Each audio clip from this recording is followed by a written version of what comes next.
మనం నడిస్తే క్షేమం, ఆశీర్వాదం, మేలు జరుగుతుంది ప్రియులారా. గమనించండి. అందుకే దేవుని వాక్య గ్రంథంలో కొన్ని విషయాలు మనం నేర్చుకుందాం ప్రియులారా. అందుకునే దేవునికి స్తోత్రం, హల్లెలూయా. ఎన్ని విషయాలు మనం నేర్చుకుందాం? 1, కోపచిత్తంతో సహవాసం చేయొద్దు.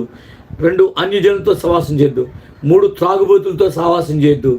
4, మాంసం ఎక్కువ తినేవారితో సహవాసం చేయొద్దు. అంటే ఎక్కువ తిండిబోతులతో సహవాసం చేయొద్దు అన్నాడు.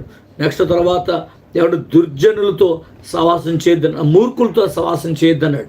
దేవునికి స్తోత్రం, హల్లెలూయా. 6వది ఏమంటే తుంటరులతో సహవాసం చేయొద్దని చెప్పాడు. దేవునికి స్తోత్రం. 5వది ఏమండి ఏమన్నాడు? వ్యభిచారులతో సహవాసం చేయొద్దన్నాడు. 8వది ఏం చెప్పుకున్నాం? 7వది లోకములో ఉన్న వారితో లోకములో ఉన్న వాటినైనను ప్రేమిస్తే దేవుని ప్రేమ వాళ్ళలో ఉండదని వాక్యం చెప్పుకున్నాం.